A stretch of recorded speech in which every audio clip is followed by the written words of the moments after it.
को T20 series में हरा दिया, लेकिन फिर भी जनता बोल रही है, क्या बोल रही है? मजा नहीं आ रहा है। जी हां दोस्तों, ऑस्ट्रेलिया जाकर ऑस्ट्रेलिया को घर में घुसकर मारा है इंडिया ने। 5 T20 मैचों की इस सीरीज का रिजल्ट इस प्रकार है। 1 मैच ऑस्ट्रेलिया ने जीता, 2 मैच इंडिया ने और 2 मैच बारिश ने। क्या बढ़िया था गुरु। जी हां दोस्तों, जिस तरह से ये सीरीज शुरू हुई थी, यानी बारिश की वजह से मैच धुल गया था, ठीक वैसे ही ये सीरीज खत्म हुई है। यानी 2 मैच इंद्र देवता ने अपने कब्जे में ले लिए। ये सीरीज रह गई 3 मैचों की और 3 मैचों की सीरीज टीम इंडिया ने 2-1 से जीत ली।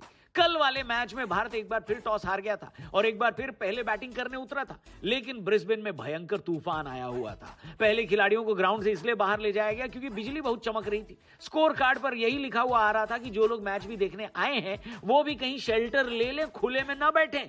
उसके बाद बारिश शुरू हो गई जो रुकी ही नहीं। हालांकि बिजली कड़कने से पहले अभिषेक शर्मा और शुभमन गिल की बिजली कड़क चुकी थी और उन्होंने दिखा दिया था कि अगर ये मैच पूरा होता तो बहुत शानदार होता। लेकिन चलिए, क्या ही कर सकते हैं, नहीं सह लेंगे थोड़ा सा। अब ये सीरीज हम जीत चुके हैं। जो काम रोहित और कोहली वनडे में नहीं कर पाए वो हमारी T20 टीम ने कर दिया। लेकिन इसके बावजूद इंडियन क्रिकेट फैंस को मजा नहीं आ रहा है। अब ऐसा क्यों है, आज की वीडियो में वही समझेंगे। वीडियो पसंद आए तो चैनल को जरूर सब्सक्राइब करना।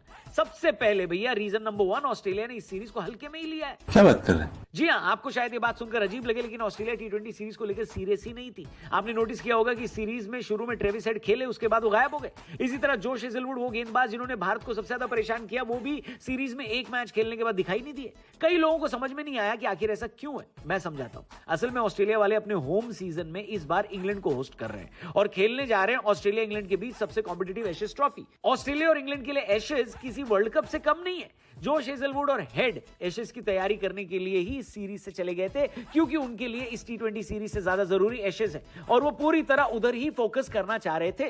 विराट कोहली अगर खेल रहे होते तो शायद ऑस्ट्रेलियाई मीडिया भी इस सीरीज पर ध्यान देती, लेकिन ऑस्ट्रेलियाई मीडिया ने भी इस सीरीज पर उतना बढ़िया तरीके से ध्यान नहीं दिया जितना बढ़िया तरीके से वो इंडियन टीम को जनरली कवर करते हैं। क्या लगता है आपको, ऑस्ट्रेलिया का यह तरीका सही है? क्या उनको इस सीरीज पर भी फोकस करना चाहिए था, या आपको लगता है कि भैया उनके लिए एशेज बड़ी है इसलिए उन्होंने जो किया सही किया? कमेंट करके आप अपनी ओपिनियन जरूर शेयर करना। आगे बढ़ते हैं। Reason number 2, team selection. इस टीम के सिलेक्शन को लेकर अभी भी भारतीय फैंस में काफी नाराजगी है। फैंस को लगता है कई ऐसे खिलाड़ी जो ऑस्ट्रेलिया नहीं गए और उनको जाना चाहिए था। इनमें सबसे पहला नाम है मोहम्मद शमी का। शमी और सिलेक्टर्स के बीच सब कुछ ठीक नहीं चल रहा है, ये बात पता चल चुकी है, क्योंकि शमी खुद बोल रहे हैं कि वो फिट है। सिलेक्टर्स का कहना है कि वो फिट नहीं है, होते तो ऑस्ट्रेलिया चले जाते। शमी कहते हैं कि भैया अगर मैं रणजी खेल रहा हूं, यानी लॉन्गर फॉर्मेट खेल रहा हूं, तो 4 ओवर की गेंदबाजी करने के लिए फिट क्यों नहीं रहूंगा? फिर शमी रणजी ट्रॉफी में विकेट्स लेकर अपनी उपयोगिता भी साबित कर देते हैं। लेकिन ऑस्ट्रेलियाई दौरा तो छोड़ो, जो लेटेस्ट साउथ अफ्रीका के खिलाफ टेस्ट सीरीज का ऐलान हुआ है, मोहम्मद शमी का नाम वहां पर भी नहीं आता।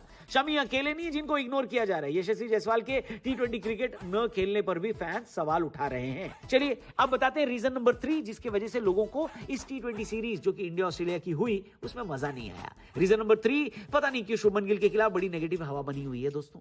इसकी एक वजह तो यह है कि रोहित शर्मा के फैंस उनके पीछे पड़े, क्योंकि उनको लगता है कि बीसीसीआई ने शुभमन गिल को कैप्टन बनाकर गलती की। फिर शुभमन गिल के T20 खेलने से भी फैंस ज्यादा खुश नहीं है, क्योंकि गिल वो परफॉर्मेंस ही नहीं दे पा रहे हैं जैसा इस वक्त T20 में उम्मीद करी जाती है।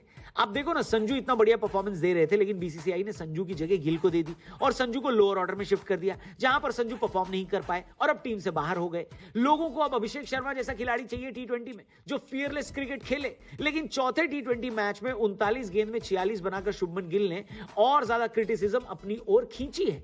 लोगों ने उनको बाबर आजम तक से कंपेयर कर दिया है और कहा है कि ये सिर्फ अपने ही रन बनाने के लिए खेल रहा है। कई लोगों ने तो शुभमन गिल को T20 क्रिकेट में स्कैम तक बता दिया है। हालांकि आखिरी T20 में शुभमन गिल ने तेज खेला, पर फिर भी ऑस्ट्रेलियाई दौरा इसी वजह से याद किया जाएगा कि बल्लेबाजी में वो इस पूरे टूर में एक